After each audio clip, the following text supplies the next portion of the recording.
આપનું સ્વાગત છે।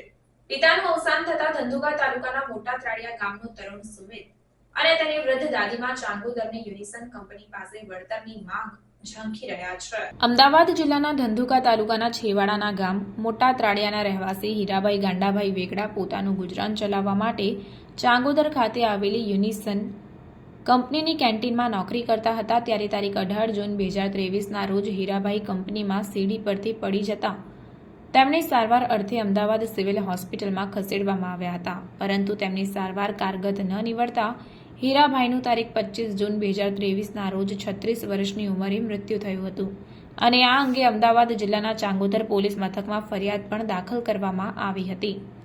આ અંગે જો વાત કરવામાં આવે તો હાલમાં મૃતકનો 11 વર્ષનો તરુણ દીકરો સુમિત તેની વૃદ્ધ દાદીમાં જીતુબેન સાથે રહી ગામની પ્રાથમિક શાળામાં ધોરણ 6માં અભ્યાસ કરે છે। સુમિતના માતા અને પિતા બંનેનું અવસાન થતાં હાલમાં તે નિરાધાર છે। હાલમાં તે તેની વૃદ્ધ દાદીમાં સાથે રહીને પોતાની જિંદગી ગુજારી રહ્યો છે। હાલમાં તેની દાદીમાં જીતુબેનની ઉંમર પણ 73 વર્ષથી વધારે હોવાથી તે પણ મજૂરી કામ માટે જઈ શકે તેમ નથી। આ સુમિત અને તેની વૃદ્ધ દાદીમાં દ્વારા યુનિસન કંપની સામે કામદાર વળતર અધિનિયમ હેઠળ વળતર મેળવવા લેબર કોર્ટમાં દાવો કરેલ છે। તે છતાં આજ દિન સુધી કોર્ટ દ્વારા કે યુનિસન કંપની દ્વારા મૃતકના વારસદારોને એક પણ રૂપિયો વળતર રૂપે આપવામાં આવ્યું નથી। તેથી હાલના આ મોંઘવારીના સમયમાં તેમને જીવન જીવવું ખૂબ જ કઠિન બન્યું છે। તેથી વહેલી તકે સુમિત અને તેની વૃદ્ધ દાદીમાં કોર્ટ અને કંપની સામે વળતરની માંગ ઝંખી રહ્યા છે।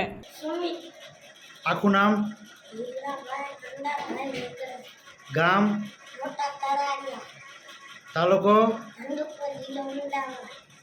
હાલમાં શું કરો છો તમે? કેટલા ધોરણમાં અભ્યાસ કરો? પછી તમારા માતા પિતા છે કે નહીં? તો અત્યારે તમે કોની સાથે રહો છો? એમનું નામ શું?